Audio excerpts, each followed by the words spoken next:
মানুষের সমাহার।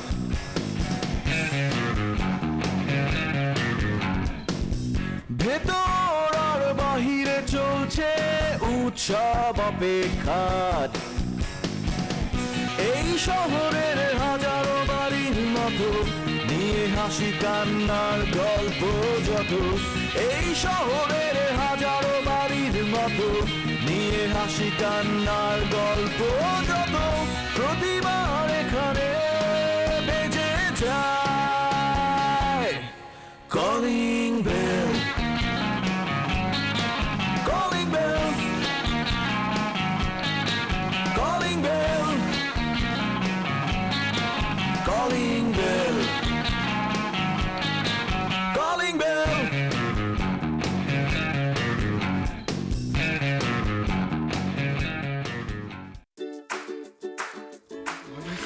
ভয় পাবো না, আমার কুকুর দেখলে আমার জান বাইর হয়ে যায়। আর তার মধ্যে ভাই বললেন না, আমি আনোয়ার ভাইয়ের জ্বালায় পারতেছি না। বুকে ফুদেন ভালো লাগবে।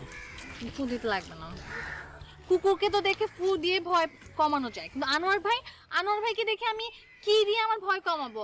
আনোয়ার ভাই যেখানে সেখানে আমাকে জ্বালানো শুরু করছে। কি করছে আবার? ভাইয়া আগে তো আমার দোকানে যাইতো, ঠিক আছে ওকে, দোকানের মধ্যে শুধু আমার কর্মচারীরা দেখতো। এখন সে আমাকে রাস্তাঘাটে সবার সামনে কথা বলা শুরু করে দিচ্ছে আমার সাথে। কি বলেন? আপনার মতো একটা সুন্দরীর সঙ্গে ও রাস্তাঘাট ডিস্টার্ব করে হারামজাদা কামটা করছে কি? দোকানে যাস ভালো কথা, রাস্তার মধ্যে কেন আটকাবি? মানুষ কি বলবো? আমি আপনার আটকে কি জন্য বলেন তো? আমরা হলো ব্যবসায়িক পার্টনার না, মানে কি বলে এটার ব্যবসায়িক, ওই যে সম্প্রীতি বন্ধুত্ব, ওইটা কি করছে কোন তো? আর ভাই বললেন না, সে নাকি আমাকে ভালোবাসে। সে আমাকে রাস্তাঘাটে একদম মানে কি বলবো, সবার সামনে সে প্রপোজ করতে থাকে, সে নাকি আমাকে ভালোবাসে, সে নাকি আমাকে ছেড়ে বাঁচবে না, এই সে এসব বলতে থাকে। ঠিক ঠিক ঠিক, এটা বাটপার 2 নাম্বার। ওর জীবনে কিন্তু হাসা কথা কইছে। ওর জন্ম হয়েছিল কি মিথ্যা দিয়ে, ওর জন্ম থেকেই বন্ধু খালি মিথ্যার উপরে আছে। ওর কথা আপনি কেন বিশ্বাস করতে গেছেন? ও একটা বাটপার। ওর দেখা বোঝেন না আপনি? উল্লুকের মতন লাগে, আর হারামির মতন লাগে। থাক থাক ভাই, আপনি এত উত্তেজিত হয়েন না। আসলে এখন আমি চিন্তা করে দেখলাম, আপনি ঠিকই বলছেন, সে তো আসলে মিথ্যা কথা বলে। আর তাছাড়া তার একটু বাড়ায় কথা বলার অভ্যাস আছে। তাল যদি ছোট হয়, সে ছোট তালকে বড় তাল বলে। তার মানে আমি বুঝছি সে আসলে আমাকে এরকম ভালোবাসে না। মানে আপনি তো একটা জেনুইন লোক ভাইয়া, মানে আপনি সবসময় আপনার মনের ভাষা সত্যিকার যে যতটুকু আছে সেটাই প্রকাশ করছেন। মানে আপনি আগে তো অনেক সিম্পল ছিলেন, এখন হয়তো বা আপনার গেট আপ চেঞ্জ হয়েছে, কিন্তু মনের সিম্পলিসিটিটা তো চেঞ্জ হয় নাই। আপনি যেমন মনের দিক থেকে সিম্পল ছিলেন, এখনো সেরকমই আছেন। আপনি অলওয়েজ সত্যি কথা বলেন, আমার ভালোটা বলেন, ভালোটা চান। উনি তো সেটা না, উনি আমাকে খালি বলেন না, সে নাকি আমার প্রেমে মুশগুল পাগল এই সে। এখন আপনি ঠিকই বলছেন, আমি তো আবার একটু ইমোশনাল হয়ে যাচ্ছিলাম, আমার মনে হইতেছিল আহারে আমি মনে হয় ভাইটাকে কষ্ট দিচ্ছি নাকি কি দিচ্ছি।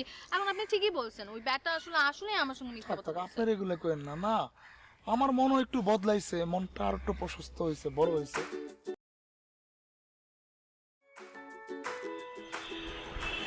কি আন্টি, মন খারাপ? চাচি তোমার ব্যাপারটা কি বলো তো? যখনই কিছু হয় তুমি এসে একটা প্রশ্নই করো, মন খারাপ মন খারাপ। এই যে দেখো, আমি অনেক খুশি, আমি হাসছি।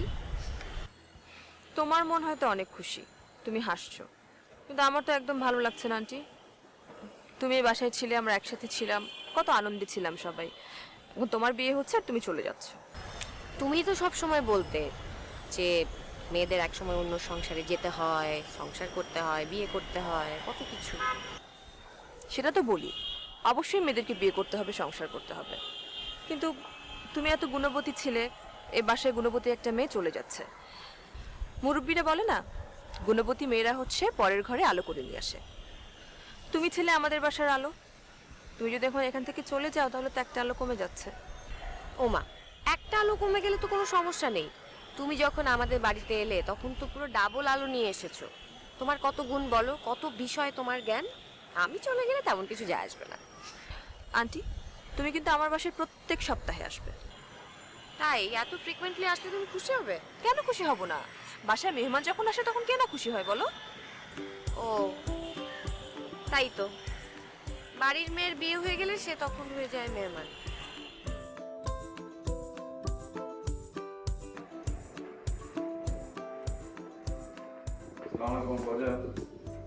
আব্বা কি আব্বা জান মন খারাপ? না আব্বা, মন কেন খারাপ হবে? না, কেমন গম্ভীর হয়ে বসেছিলি তো তাই। ওই যে হরর ফিল্ম দেখছিলাম তো। এগুলো দেখে যে কি আনন্দ পাস তোর আমি তো বুঝি না কিছু, উদ্ভট কিছু ছবি। না, এগুলো তো আজকাল প্রবীণ লোকরা দেখে। তাছাড়া এখন তো বাবাদের অনেক কাজ আমার নিজেরই সামলাইতেছে ছোটবেলা, তাই এগুলো দেখতেছে গম্ভীর হয়ে থাকি আর কি। ও, সেই জন্যই তো আমি আমার ছোট সন্তানকে আব্বাজান বলেই সম্বোধন করি। তা আব্বাজান, আপনাকে তো একটি বাবার কাজ দিয়েছিলাম, মানে ওই যে আপনার বোনের সেই পাত্র রফিক সাহেব সম্পর্কে একটু তথ্য আদায় করার জন্য। বোধ করিস ঠিক আপনি সুসম্পন্ন করেছেন।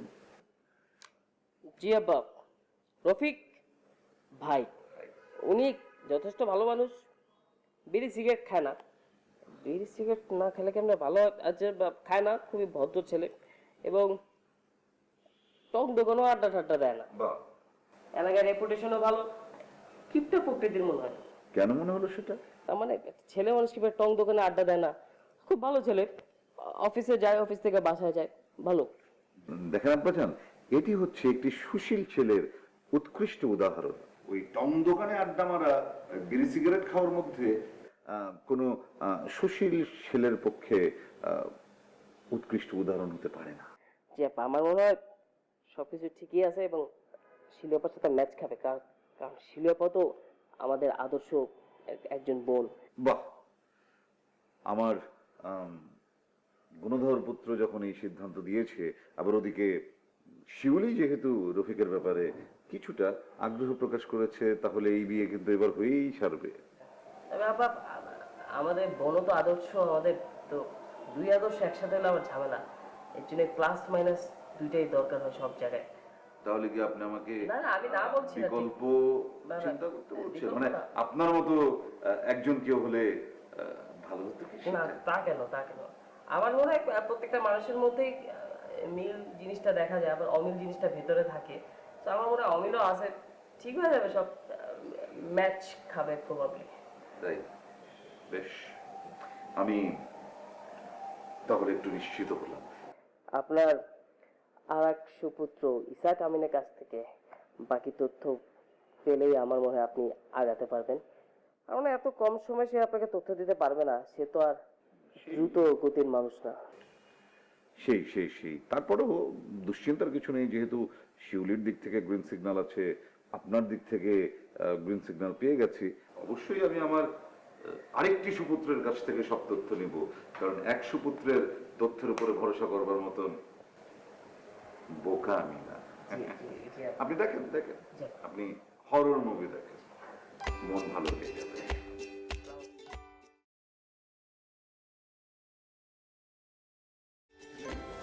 না, এই তো একটু পড়ছিলাম।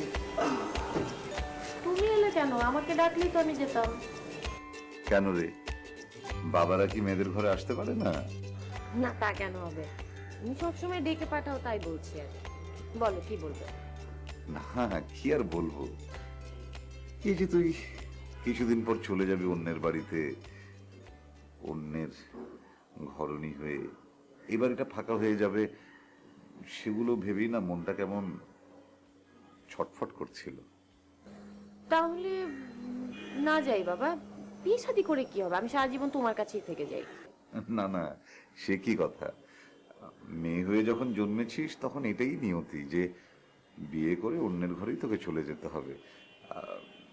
সেটা বিষয় না, আসলে আমি যেটা বলতে এসেছিলাম যে রফিকের ব্যাপারে কিন্তু পারভেজ আর রুহুল আমিন খোঁজ নিয়েছে। যা খোঁজ পেয়েছি তাতে তো মনে হয় ভালোই, মানে ওদের বাড়ি ঘরের অবস্থা ভালো, যদিও খানদান খুব একটা উল্লেখ করার মতো না, মানে উচ্চ বংশীয় না, কিন্তু লেখাপড়ায় বেশ উচ্চশিক্ষিত। সবচেয়ে বড় কথা হচ্ছে তুই যেহেতু ছেলেটার ব্যাপারে আগ্রহ দেখিয়েছিস, সেই জন্য আমরা কিন্তু মনে করছি যে হ্যাঁ, তুই মতামত দিলে আমরা এগোতে পারি। জানি বাবা, তুমিও তো জানো যে আমার অনেক ধরনের ক্রাইটেরিয়া ছিল। এখন চরিত্রবান কিনা, পরিষ্কার পরিচ্ছন্ন কিনা, শিক্ষিত কিনা, পরিবার খানদানি কিনা, এখন অনেক তো দেখলাম বাবা। 100% সব ক্রাইটেরিয়া তো কোনোখানেই ফুলফিল হচ্ছে না। এখন রফিকের ব্যাপারে আমার একটু আগ্রহ হয়েছে, তাকে আমার যতটুকু দেখেছি মনে হয়েছে যে তার সাথে হয়তো আমার অ্যাডজাস্টমেন্ট হবে। এখন বাকি পারিবারিক দিকগুলো তো তোমরা বিচার করবে, তোমরা যা বলবে। তোমরা যদি মনে করো এগোনো যায় তাহলে অবশ্যই আগাবে। দেখ মা, সবকিছু তো আসলে শতভাগ মিলে যায় না। কিছু কিছু অমিল থাকতেই পারে, কিন্তু আমার বিশ্বাস সেগুলো তুই অ্যাডজাস্ট করে নিতে পারবি। আর রফিকের সাথে যেহেতু তোর পূর্ব পরিচয় আছে, মানে ওর ব্যাপারে তোর যেহেতু একটু আগ্রহ আছে, আমি নিশ্চিত যে কোনো ঝামেলা হবে না। তাছাড়া যেসব তথ্য আমরা পেয়েছি, দেখ সেগুলো তো আসলে সরাসরি ওদের কাছ থেকে পাওয়া না, বিভিন্ন লোকজনের সাথে কথা বলেই পারভেজ আর রুহুল আমিন জেনেছে। সেই তথ্যেও যদি কোনো গরমিল থাকে, আসলে আমাদের তো কিছু এরপর করার থাকবে না। কিন্তু যতটুকু আমাদের মনে হয়েছে সেটাই তোকে বললাম, যে বংশ ওদের যেরকমই হোক না কেন, যেহেতু ছেলেটি উচ্চশিক্ষিত, বাড়িঘর ভালো, আমার মনে হয় তোর এখানে খুব একটা সমস্যা হবে না। আমি তো তোমারই মেয়ে বাবা, যদি দেখি যে পারিবারিক কোনো ঝামেলা হচ্ছে, আমার মনে হয় ওগুলো আমি অ্যাডজাস্ট করে ফেলতে পারবো। আমার কোনো টেনশন নেই। আমি জানি তো তুই আমার মেয়ে, তুই আমার লক্ষ্যে একটা মেয়ে। তুই যদি অ্যাডজাস্ট করতে না পারিস তাহলে কে করবে? শুধু মানে ওই যে বিয়ে হয়ে যাবে, তুই চলে যাবে, এই জন্যই একটু মন খারাপ। টেনশন করছি না। তাহলে মা, ওই একটা কাজ করি না, ওদেরকে আমাদের বাড়িতে নিমন্ত্রণ করি, তাহলে ওরা এলে আমরা সবাই মিলে কথাবার্তা বলে বোঝাবুঝির যা বিষয় থাকবে আমরা বুঝে নিলাম, তারপর বিয়ের দিন তারিখটা ঠিক করে ফেললাম। হ্যাঁ, তাহলে তো ভালোই হয়। তাহলে তোমরা ওদের পরিবারের সবার সাথে পরিচিত হলে যা কিছু কনফিউশন আছে সেগুলো সব ক্লিয়ার হয়ে যাবে। তাহলে আমরা আমাদের পরিবারের মিটিংটা ডেকে ফেলি কাল, আমরা সবাই মিলে ঠিক করে ফেলবো। ঠিক আছে বাবা, তুমি যা ভালো।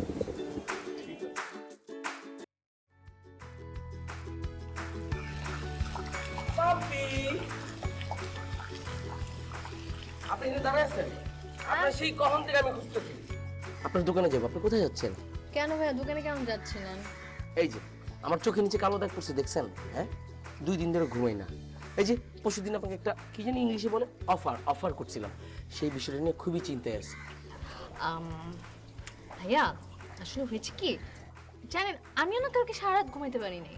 আমিও কালকে সারা রাত জেগে জেগে ভাবছি, মানে আমি চিন্তা করে দেখলাম যে আসলে আপনার জন্য না আমার মনে অনেক অনেক জায়গা আছে। বুঝতে পারছি, বিষয়টা পজিটিভই হয়েছে, রাইট? ভাইয়া শুনেন, মানে আছে না যে আমি অনেক খারাপ ব্যবহার করছি আপনার সাথে অনেক সময়, তারপর আছে না যে মানুষ তো চলার পথেই অনেক ভুল করে ফেলে, চলতে চলতে ভুল করে। তো আমিও মনে করেন যে অনেক ভুল করছি, আপনাকে অনেক কটু কথা বলছি, বাজে ব্যবহার করছি, ঝগড়া করছি, কিন্তু আমি আসলে সারা জেগে জেগে ভাবলাম যে আমি আপনাকে এতটা অপছন্দ করি না যতটা আমি বাজে ব্যবহার করছি। না, আমার আরেকটা প্ল্যান আছে, সেটা হচ্ছে যে আমি একটা কফি হাউস ভাড়া করছি। হ্যাঁ ঠিক আছে, ওখানে ওই যে গেট দিয়ে ঢুকলে যে কি যেন বাজায় হাতে, ভায়োলিন বাজবো, আপনারা আমি বসে বসে কফি খাবো চুকচুক করে, ঠিক আছে? আর মৃদু মৃদু আলো থাকবে। ভাইয়া একদিন কেন, আমরা 10 দিন যাব ভাইয়া, 20 দিন যাব, প্রতিদিন যাব দরকার হইলে ভাইয়া। মানে আমার কথাটা একটু শেষ করতে দেন, মানে আমি ওইটাই আর কি বলতেছিলাম যে মানে আমার মনে আপনার জন্য অনেক অনেক জায়গা ভাই, মানে আমি আপনাকে অনেক ভালোবাসি, অনেক রেসপেক্ট করি ভাইয়া, বুঝছেন? মানে মানে সেই জায়গাটা না ভাইয়া, একদম একজন বড় ভাই হিসাবে, মানে একজন বড় ভাইকে আমি যতটা ভালোবাসবো, রেসপেক্ট করব, আমি আপনাকে ঠিক সেরকমই ভালোবাসি, সেরকমই রেসপেক্ট করি ভাইয়া। সরি ভাই, এই আমার কি দেখতে ভাইয়ের মতো লাগতেছে? ভাইয়া আমার তো আপন কোনো ভাই নাই, এই জন্যই তো আমি আপনাকে আমার নিজের আপন ভাই মনে করছি ভাই, মানে একদম আপন ভাই, বুঝছেন না? একই মায়ের একই ভাই, মানে সেই রকম ভাই আর কি, বুঝছেন না? তো এই জন্যই তো এখন আমরা ভাই বোন হয়ে গেছি। এখন আমরা প্রতিদিন কফি খাইতে যাব, তারপর আপনি আমাকে শপিং এ নিয়ে যাবেন, প্রতিদিন আমার দোকানে যাবেন, মানে প্রতিদিন আমার খোঁজ খবর নেবেন, ভাই হয়ে গেছেন। ও ভাইয়া আপনার ছাতাটা একটু দেন না, এই যে বাইরে বৃষ্টি তো, আমি নিয়ে যাই। থ্যাংক ইউ ভাইয়া। ভাইয়া আপনি কিন্তু আমার, এখন তো আমরা ভাই বোন হয়ে গেলাম, একদম আপন ভাই বোন। আপনি এখন থেকে প্রত্যেকদিন কিন্তু বোনের দোকানে বোনের খোঁজ নিতে আসবেন, ঠিক আছে ভাইয়া?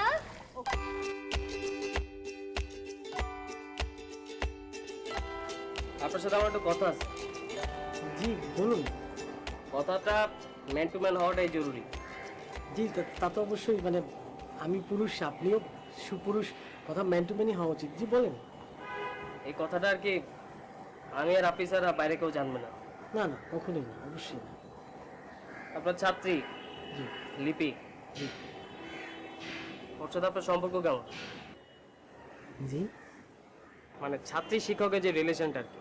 ও মানে স্টুডেন্ট টিচারের, হ্যাঁ ভালো, খুব ভালো, খুব ভালো। ও আপনাকে দেখতে পারে, হ্যাঁ। আপনি ওকে দেখতে পারেন? হ্যাঁ না আমি চিন্তা করলাম ও তো একটু বেয়াদব আছে। হ্যাঁ, তা একটু ওই চঞ্চলতা আছে আর কি। এই আপনি একটু সাবধানে থাকবেন। জি। না মানে ওর তো একটু ঝামেলা আছে, সমস্যা আছে। কিরকম ভাইয়া? ছেলে প্রীতি আর কি। আচ্ছা, জি জি। মানে প্রেম প্রীতি, ছেলে দেখলে ওর প্রেম করে, প্রেমে পড়ে যায়। জি প্রেমে পড়ে যায়। মানে হয়েছে কি লাস্ট 2-3 মাস ধরে ও কোনো প্রেম টেম করতেছে না, কিন্তু লিপি যে কোনো ছেলে দেখলে প্রেমে পড়ে যায়। সো অ্যাজ আ শিক্ষক আমি আপনার কাছে এটা এক্সপেক্ট করতেই পারি, যদি কোনো অঘটনও ঘটায় ফেলে আপনি অবশ্যই আমাকে নোটিফাই করবেন, আমাকে জানাবেন। জি জি জি, অবশ্যই, সেটাই তো আমার দায়িত্ব, অবশ্যই আমি বলবো আপনাকে, অবশ্যই। আপনারা দেখতে শুনতে তো ভালোই শান্ত শিষ্ট ভদ্র নম্র একজন মানুষ। Thank you. চা চা নাস্তা খেয়েছি, চা নাস্তা সবই খেয়েছি। ঠিক আছে, কথাবার্তাটা যেন ম্যান টু ম্যান থাকে। জি অবশ্যই, ম্যান টু ম্যান। আমাদের জি।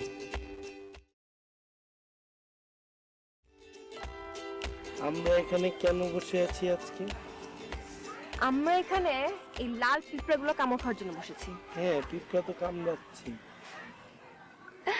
না, আজকে আমি আপনাকে মেডিটেশন করা শেখাবো। কিভাবে মেডিটেশন করলে এরকম পিঁপড়া কামড়ালে আপনি টের পাবেন না, সেটা শেখাবো। এখন বলেন, আপনার সবচেয়ে প্রিয় জায়গা কোথায়? আমার টয়লেট। হোয়াট? কারণ হচ্ছে আমি যখন টয়লেটে যাই তখন আমাকে কেউ ডিস্টার্ব করে না।